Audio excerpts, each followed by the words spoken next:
Franchement, l'apiculture pro, ça fait se poser des questions quand on aime les abeilles. La seule réponse viable, c'est que sinon, les pros ne font pas assez d'argent pour en vivre. Alors donc, on dépense de l'argent à acheter du sirop pour les nourrir, pour en avoir plus. Quand on aime les abeilles pour ce qu'elles sont pour la nature, comment peut-on pratiquer ainsi ? Cher monsieur Yann Etienne, vous n'avez pas le monopole du cœur.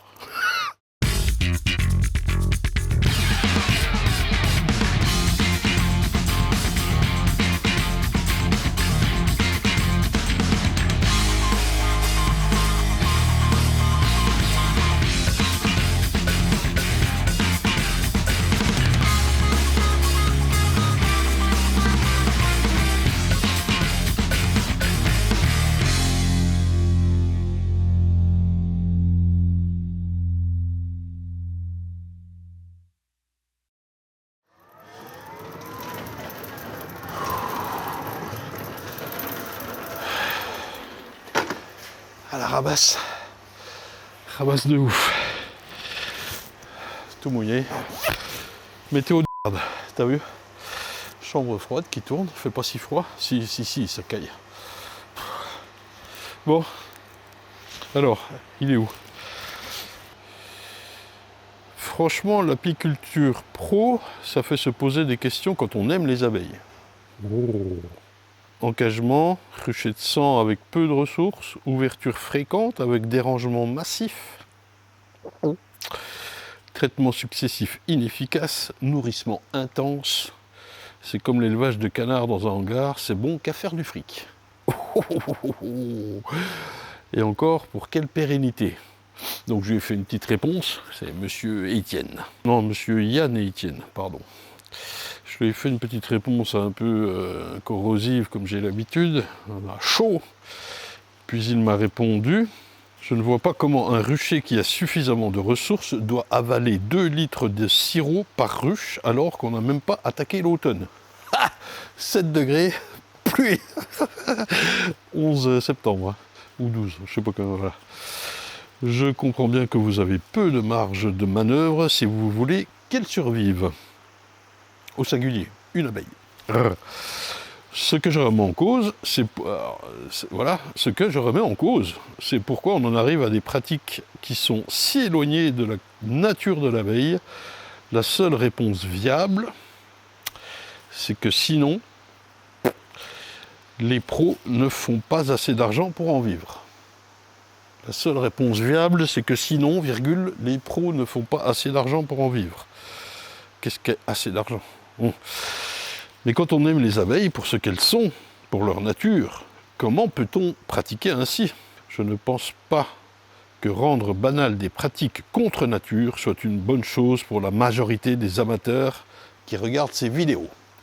Ouh oh la boulette.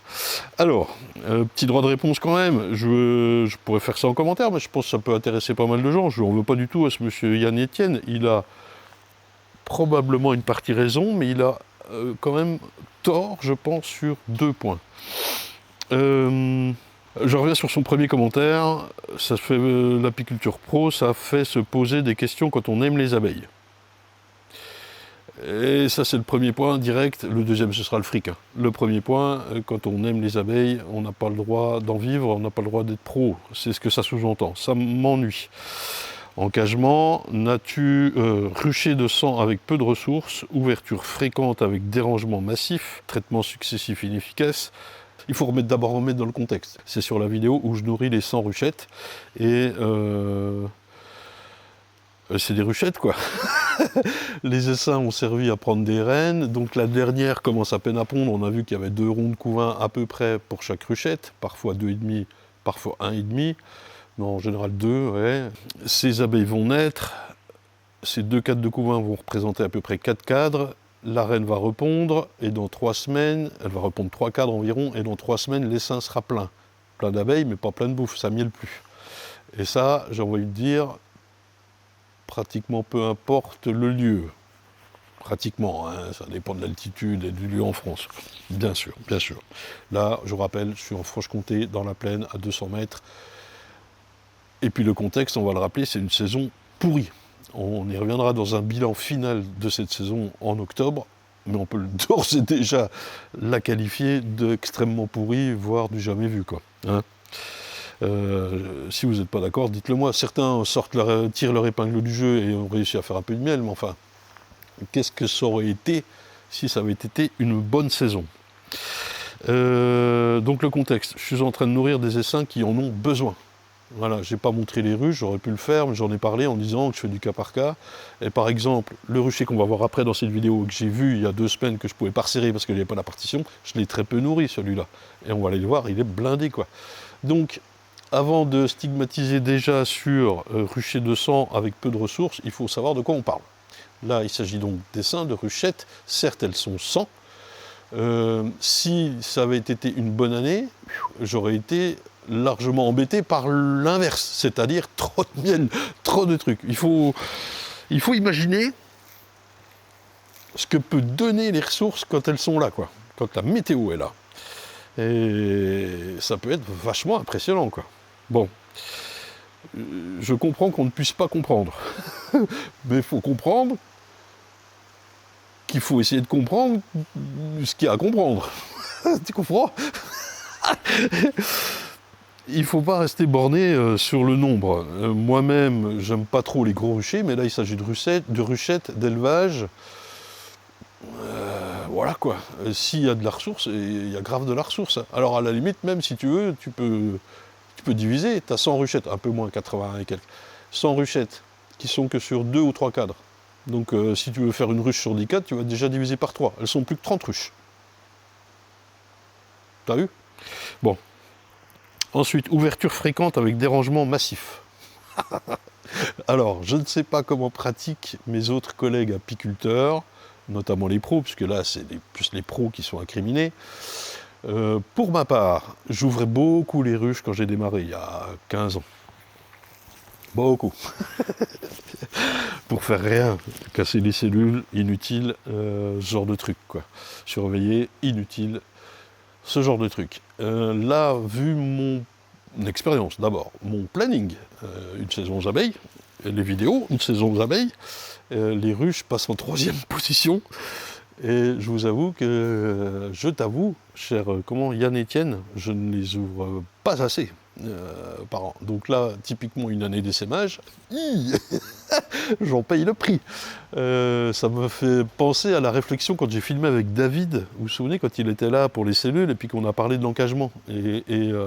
Et il disait, oui, ça a repris au beau, c'est peut-être pas le moment d'encager, et puis vite, il faut faire le tour pour savoir ce qui reste en état, sous-entendu peut-être de la transhumance ou pas, moi j'en fais pas, mais... Et je m'étais dit, je m'étais fait la réflexion, ah oui, il fait tout le tour de ce qu'il a maintenant. J'ai pas le temps du tout, quoi. ça il savait, quoi. Tant pis, pour dire que je les ouvre vraiment pas tant que ça, en l'occurrence, là, en ce moment, le rythme annuel, hein, c'est la visite de printemps. Après, je pose et j'enlève les hausses. Bon, ben ça, c'est un peu contraint forcé. Et la visite d'hiver, quoi, enfin, de pré-hiver, maintenant, quoi. Voilà, quoi. J'en ouvre un peu plus pour les vidéos, mais sinon, je fais même pas assez mon taf, quoi. J'espère que la chambre froide ne va pas trop déranger. Bon, voilà, dérangement massif, je pense que... Bon, il y a une explication un peu plus loin, hein, dans les réponses aux commentaires. Pourquoi tu parles de ça? Parce que tu es en Waré, l'abbé Waré, le fameux. Mais pourquoi pas? Je te respecte. Mais je pense que c'est pas respecter mon travail et le travail des professionnels quand tu dis ça. Et même de certains apiculteurs amateurs qui font bien plus de visites que moi, quoi. Bon, bref. Traitement successif inefficace. Wow. Alors, on lit aussi plus bas que tu ne traites pas varroa. Bon. Écoute, chacun son choix, j'ai envie de te dire. Je vais apposer un diagnostic. Moi, je dirais que de ne pas s'occuper de ces varrois dans ces ruches, c'est dramatique. Mais là, tel que tu l'annonces, traitement successif et inefficace, tiens, on va faire des comptages CO2 un peu après. Sur les ruches, ça va. Sur les ruchettes, je suis sûr que ça va, tellement il y a eu de rupture de ponte. Et je suis passé au flash quand il y avait des ruptures de ponte. Et la vidéo précédente, où c'est celle-là où il y a le commentaire, je montre justement un cas où il y a 8 et 8 varrois pour que ça imprime, quoi. Bon, là, ça imprime mal. C'est l'imprimante qui est cassée, c'est pas grave, s'il faut réparer, quoi. Nourrissement intense. Non, chaton, je te l'ai déjà dit, quoi. Il y a même des années où je nourris pas du tout, quoi. Et puis d'autres années, tu fais quoi? Je comprends pas, moi, c'est toujours le même débat. Ouais, on laisse crever de faim. Laisser le miel pour qu'elle ne meure pas de faim, mais il y a même pas de miel du tout, quoi. Je veux dire, c'est une année merdique, il faut remettre le contexte, encore une fois, quoi. C'est comme l'élevage de canards dans un hangar, c'est bon qu'à faire du fric. Et ça rejoint ce commentaire suivant. Je ne vois pas comment un rucher qui a suffisamment de ressources doit avaler 2 litres de sirop par ruche, alors qu'on n'a même pas attaqué l'automne. Je te confirme qu'on a attaqué l'automne. Je comprends bien que vous avez peu de marge de manœuvre si vous voulez qu'elle survive. Ça ne veut rien dire. Ce que je remets en cause, c'est pourquoi on en a... Ah voilà, ça c'est intéressant. Pourquoi on en arrive à des pratiques qui sont si éloignées de la nature de l'abeille? Ben, la nature de l'abeille, finalement, c'est quoi? C'est de vivre dans un tronc d'arbre, une cavité, on va dire, hein, voilà, pour résumer grossièrement ce que ça peut être, de récolter des ressources, d'essaimer, et voilà, quoi. Bon, et une cavité naturelle, pas une ruche varée. Une ruche que toi t'as mis et que t'as choisi d'avoir des abeilles. Donc si tu veux vraiment faire ça, ben va faire de l'observation entomologique, quoi. Enfin, ouais, tu les observes, mais tu prends même pas de ruche. Je comprends pas, moi, ça. Enfin, il faut pas dire ça. Et voilà, quoi. Bon, je reviens pas sur le nourrissement, mais ce que tu remets en cause, c'est pourquoi on en arrive là. Alors là, c'est plus intéressant. Et on pourrait peut-être commencer à parler de l'agriculture. Moi, je n'ai pas envie d'incriminer les agriculteurs. Ils sont aussi victimes. J'ai envie de parler de quoi? De la PAC. Qu'est-ce qui fait que depuis l'après-guerre, on en est arrivé là, quoi? En fait, c'est peut-être là-dessus qu'il faut se questionner, quoi. Et j'ai pas forcément la réponse. Si, j'ai des bribes de réponse, mais puis ça rejoint quelque chose d'assez idéaliste, la nature de l'abeille, la nature en général. Mais alors on revient à quand, quoi? Au Moyen-Âge, à l'âge de pierre, qu'est-ce qui était bien, qu'est-ce qui n'était pas bien, quoi? Puis j'ai pas forcément la réponse là-dessus. Je constate effectivement qu'il y a des choses bien et des choses pas bien. Si je pouvais ne pas nourrir, moi je serais le premier heureux. Je me fracasse le dos, ça coûte une blinde, la thune, on va en parler. Et puis, ouais, tu n'as pas envie d'amener un corps étranger, quelque chose, nourrir les abeilles, même nourrir les vaches, quoi. Même combat, hein, à un certain moment, quoi. Ou les canards, parce que tu aimes bien les canards. Mais bon. La seule réponse viable, c'est que sinon, elle est mal tournée cette phrase, hein, les pros ne font pas assez d'argent pour en vivre. Alors donc, on dépense de l'argent à acheter du sirop pour les nourrir, pour en avoir plus. Je comprends pas. Alors oui, il y a un problème d'argent en apiculture, clairement, surtout par exemple une année comme ça, où, tiens, une pensée pour Louis, le stagiaire de l'année dernière, d'il y a 2 ans, qui s'est installé et qui a fait 0 miel. Donc il emprunte, il a des traites à rembourser, et il n'a pas de thunes. Comment il fait? Il ne peut pas acheter de canard, lui. Enfin bon... Bon, puis voilà, on en termine là-dessus, c'est assez long, mais quand on aime les abeilles pour ce qu'elles sont, pour la nature, comment peut-on pratiquer ainsi? Cher monsieur Yann Etienne, vous n'avez pas le monopole du cœur. Pour citer un vieux de la vieille. Non mais, c'est pas parce qu'on aime les abeilles qu'on n'a pas le droit de faire ça. Enfin, c'est même pas une histoire de droit. Et ça, je trouve ça dégueulasse par contre. Autant on peut se poser des questions sur les pratiques et pourquoi on en est arrivé là et où est-ce qu'on veut aller, ok. Mettre tout de suite ça sur le dos du fric, je suis pas d'accord. Je pense qu'on a le droit d'en vivre, et ceux qui connaissent bien les abeilles sont parmi les professionnels, clairement. Clairement. Il y a beaucoup d'amateurs très éclairés, mieux éclairés, mais je ne connais pas de professionnels mal éclairés. Bon, si, si j'en connais, mais bon. Et puis l'amour des abeilles pour la nature et tout ça. Ça, tu ne peux pas t'octroyer ça par le simple fait de dire ça c'est la nature et c'est comme ça que je fais, quoi. Et tous les autres c'est de la merde. Ça, je ne suis pas d'accord. Et je m'insurge contre ça. J'adore être aux abeilles, j'adore y aller, j'adore les observer. À chaque fois, des fois j'ai trop de taf, je dis j'ai pas le temps. Mais j'y vais presque à contre-cœur, et quand j'y suis, chaque jour c'est une révélation, quoi. Et putain, je peux pas laisser dire ça, je trouve ça dégueulasse, quoi. Voilà. Je ne pense pas que rendre banal des pratiques contre nature, mais alors dans ce cas-là, on fait pas de vidéos sur les homosexuels, quoi. Enfin, j'en fais pas, mais je veux dire... non, je vais couper ça.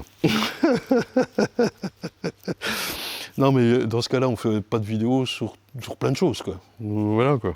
Je ne pense pas que ce soit une bonne chose pour la majorité des apiculteurs qui regardent ces vidéos. Eh ben moi je pense que si, parce qu'il faut montrer tout ça et que ça a servi, je pense, redites-le moi en commentaire, chers messieurs dames, à pas mal de gens de comprendre que, ben oui, il fallait, je sais pas moi, resserrer, il fallait s'occuper de ces ruches par rapport à l'essaimage, par rapport au nourrissement si c'était nécessaire, par rapport surtout aux varrois. Maintenant on a le frelon, je voulais en parler cette semaine, mais ce sera la semaine prochaine. Bref, je pense que, et je suis fier d'avoir montré tout ça. Si vous êtes d'accord avec moi, dites-moi merci, sans s'engueuler. C'est pas la peine d'engueuler monsieur Yann Etienne, je respecte sa position, sauf sur 2 points, le fric et l'amour des abeilles. Ça, je suis pas d'accord. On a le droit complètement d'être amoureux des abeilles, tout en étant professionnel. Et puis, il y a des professionnels qui pratiquent comme toi, d'ailleurs. Tu leur dis quoi, à eux? Mal cadré. Allez, aux ruches. Donc, hop, pas le temps de niaiser. Là, c'est juste le tour que je n'avais pas fait la dernière fois, puisqu'il me manquait les partitions. Donc je n'ai rien à faire à part resserrer les colonies, je ne sais plus lesquelles sont à resserrer, par serrer, j'ouvre tout, vite fait, ça c'est parfait. Donc nous avons la colonie sur 6 cadres, elle occupe bien sa place, elle a bouffé tout son pâtis, la nourriture, on peut revérifier vite fait, ouais, c'est pas mal du tout, plein de miel, c'est bon. Alors ce qui m'ennuie c'est les ponts qui sont là, j'espère pas trop les esquinter. Je vais prendre le temps de les enlever, mais allez, on y va doucement, on frotte un petit coup, ça c'est impeccable. Ouh, les petites abeilles. Tac, suivante. Tiens, pourquoi j'ai un piège ici moi? Bon, ça c'est pareil, ça a l'air d'avoir un petit peu plus faim. Je vois que ce cadre-là n'est pas trop occupé et il y a peu de réserve, en même temps, elle mériterait presque d'être sur 6. Là, c'est assez flagrant, quoi. Je vais laisser comme ça, mais ce qui est important de voir, c'est s'il y a la bouffe là, là. On peut jeter un œil au dernier. Lui, il faut qu'il soit plein, quoi. Alors, il n'est pas tout à fait plein, mais il y a pollen, miel. C'est pas mal, elle ne va pas mourir, quoi. C'est bien. Il y a un tout petit peu de pâtis ici qu'elle n'a pas réussi à manger, papier, voilà. Encore humide, elle est en train de finir. Parfait. La bouffe, vraiment, faut pas que je mégote, mais là ça va. Ok, suivante. Tac. Petit là. Ouais, ça va la bouffe, c'est bien. Elle, je l'ai laissée sur 2, 4, 6, 8. Ah non, c'est une partoche. Non, c'est un cadre. Bah, je pourrais le virer ou laisser. Voilà, il ne faut pas être plus royaliste que le roi. Comme disait Paul Schweitzer lors de sa conférence au festival. Si ça va bien, ça va bien. Bon, 8, allez. Alors il manque les crémaillères ici, c'est pour ça que les 4 sont un peu bougés. Elle est en train de finir d'enlever le papier là, du pâtis. Mais elles ont tout bouffé. Hein. A priori parfait. La suite. Ouais, c'est bien. Alors souvenez-vous, c'était dans la vidéo d'il y a 2 semaines, je les avais peu nourries pour qu'elles puissent bien manger le pâtis, mais elles étaient déjà pas mal lourdes, hein, celles-là. Sur 8 aussi. Oui, j'aurais pu faire sur 7 hein, dès le départ. On voit bien que le cadre de gauche est assez inoccupé. Et puis il n'y a rien à faire, c'est parfait. Suite. Tac. Ouais.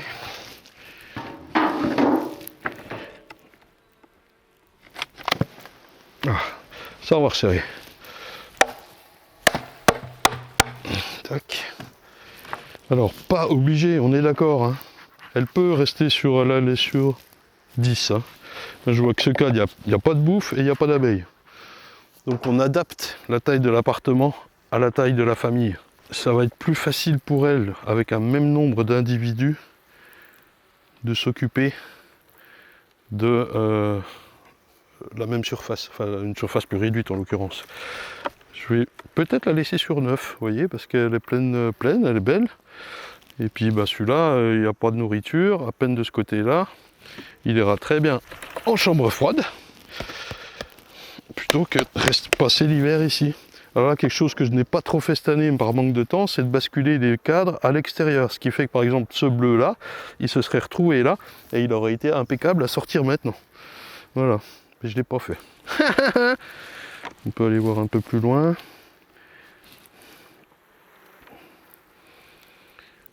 Pollen jaune, hein, c'est monopollen quand même. Je pense que ça lui a fait du bien d'avoir un peu de diversité patistique. Et puis lanière et couvain. Ah, encore du mal, dis donc. Oh, mais pourquoi elle a répondu du mal comme ça, elle? C'est les 4 qui sont foutus, ça. Enfin, je veux dire, ils sont marqués mal pour la vie, quoi. Et voilà son couvain. C'est beau, hein? On lui fait un petit test CO2 là, hein, ça vous dit? Alors je cherche, je vais déjà aller sortir l'appareil. Alors hop, appareil, cartouche bien vissée, servi une fois à la précédente vidéo, vous vous souvenez là? Eh ben il a encore du gaz. Alors ça se dévisse un peu, mais je ne vais pas appuyer, je vais en perdre. Mais mal vissé ou quoi, vous perdez tout le gaz. Hein, voilà. Alors ils sont pas très chers sur le site, mais quand même, faut pas gâcher comme ça du gaz, quoi. Et là encore, vachement de couvain. Donc ça, pour info, c'est une souche. Pour ceux qui en ont eu, c'est la 59. Et au Pintest, elle me fait de très bons résultats. Genre, très bon. Ça, je pourrais regarder, il y a du couvain en train d'être operculé. Par contre, je ne sais pas où est Miss Monde. J'y vais comme ça à l'arrache. Oh, une souche, j'aimerais bien savoir où elle est quand même.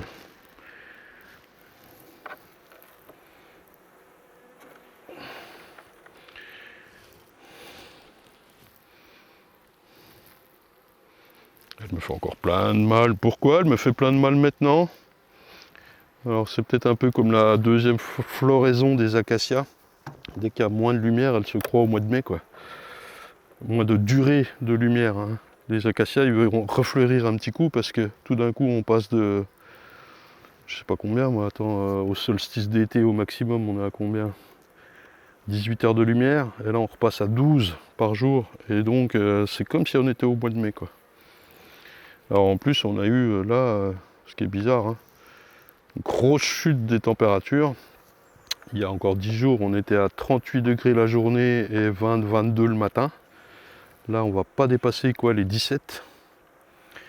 Et le matin, bah ici il a fait 5, quoi. Ça picote. Un peu plus, allez 7. Va pour 7. Bon, c'est rigolo qu'elle me fasse encore des mâles 15 ans là. Écoutez, je vais pas chercher la reine 15 ans. Pour me répéter. Je vais y aller direct. Je suis un peu fou moi, mais bon. Franchement, en général, les reines, je les vois. C'est risqué, hein, c'est vrai. Je vous ai dit, ne faites pas ce que je fais.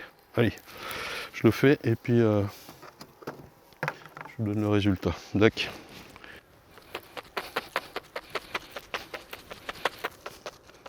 C'est rigolo, il y a un gars qui passe, qui me voit en train de secouer mon bocal là. Il doit halluciner, quoi. Ok, là j'en ai un. A priori un autre ici. Ça va. Là, le connard, j'avais oublié d'appuyer sur l'enregistrement. Donc j'ai le son, j'ai le micro. Ce coup-là, j'ai pas l'image. Donc je disais, je l'ai quand même laissé sur 8, c'est mieux. Enfin c'est mieux. C'est un peu la norme, 7 ou 8, ça va bien comme ça je trouve. Par rapport à mon système, hein, bien sûr. Et puis les varrois. Donc il faut me croire sur parole, mais effectivement il y en avait 2. Voilà quoi. Alors elle n'a pas fini son pâtis. Elle a l'air beaucoup plus faible. Elle est là, en bouffe. Elle est limite aussi. Ça je peux enlever, ça je peux enlever. Cadre à balle je peux enlever, ça je peux enlever. Je la laisse sur 6 direct. Hop, vous voyez, ça vaut pas le coup de laisser ça, clairement quoi. Tac. Donc là, il y a un peu plus de manip puisque j'enlève les deux extrêmes. Ça, c'est, il y a un petit peu de miel là, d'accord. Mais là, c'est sec. Il y a 3 abeilles. Ça sert à rien.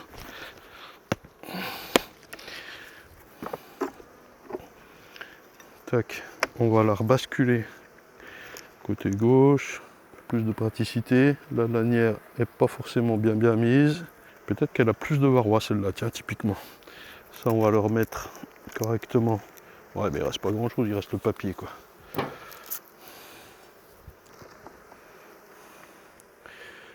Couvain. Ouais. Ça va à peu près. J'ai dit. Je veux dire, il est pas...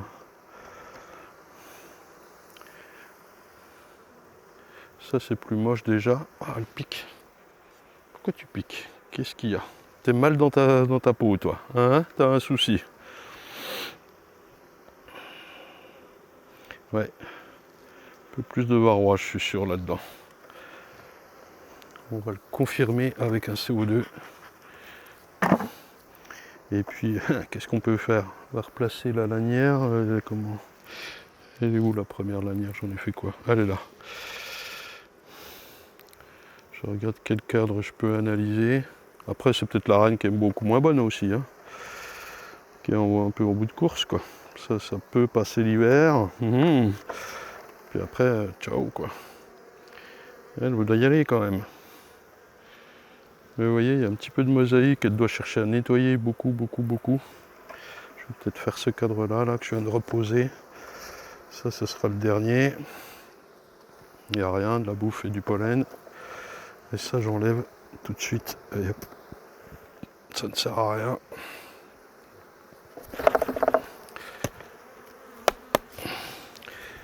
Et pareil pour celui-là.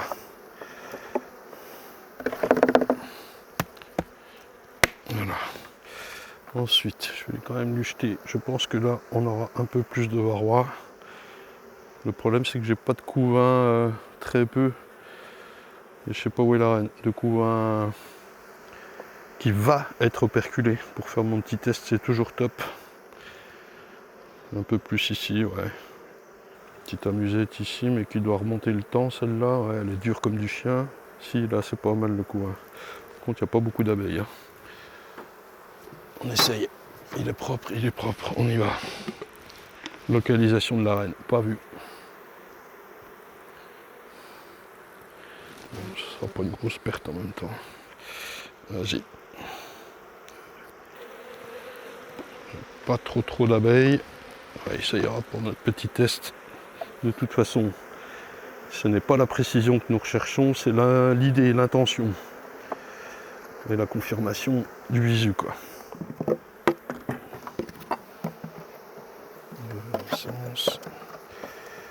Tac. Vas-y, pareil. Je vous appelle après le résultat. Tac, il faut que j'appuie 2 fois quand je sors de la veille. Voilà pourquoi ça n'a pas enregistré. J'ai un minima d'abeilles là, vraiment, hein, par contre.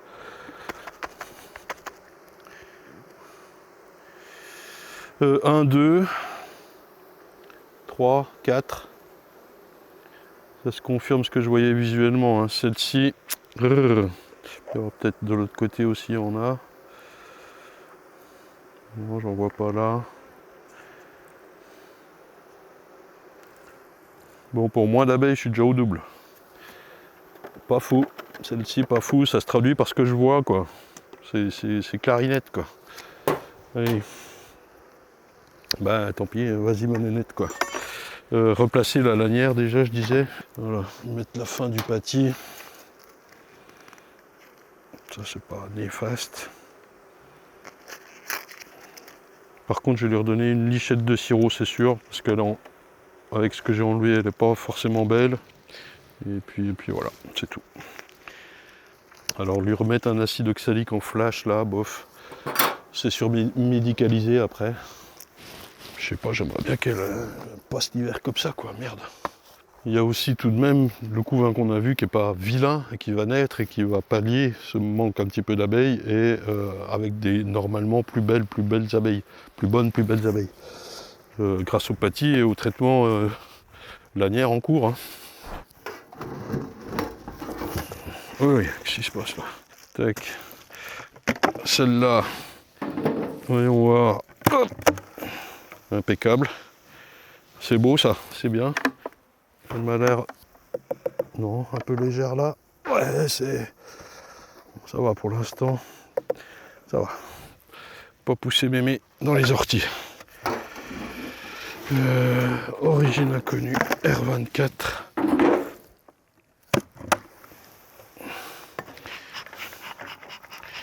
Impec. Pas besoin de les embêter, sinon on se prend des mauvais commentaires derrière. T'as vu? Hop, suite. Allez, celle-là. Alors, je suis venu vous chercher parce que je l'ai ouverte. Le pâtis est encore là. Tiens, premier réflexe, sous pesage. Pas assez lourd. Tu vois qu'il y a... Là, ça va à peu près. Ça, c'est vide. T'entends comme ça sonne? Je vais jeter un petit coup d'œil, un petit coup de fumée aussi.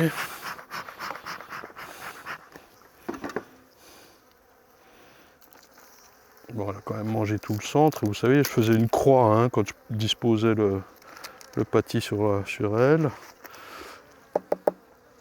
3 et 3, 6, 7. Et ben, elle aurait presque mérité d'être sur 6, celle-ci.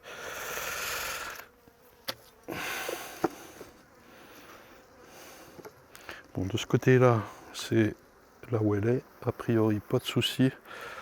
Un peu de couvain. Je ne vais pas forcément lui refaire un test. Ça va aller, mais la réponse, oui, la réponse à la question pourquoi tu n'as pas fini ton pâtis. J'avoue que là, je ne l'ai pas vraiment, puisque tout a l'air d'aller correctement, excepté le premier cadre là-bas au bout qui est sec. Mais on voit bien qu'elle a des réserves. Elle a énormément de pain d'abeilles. Peut-être qu'elle n'avait pas besoin de son pâtis, celle-là. Tiens, un verre de teigne là. Encore à cette époque-là. On va voir ici, t'as mon cochon. Hop. Bon, mais écoutez, je la laisse telle qu'elle. De toute façon, le pont, j'essaie d'enlever le pont. Là aussi, quand tu resserres, ça va pas quoi. C'est chiant ces ponts. Voilà. C'est vrai, il faudrait ne pas ouvrir les ruches.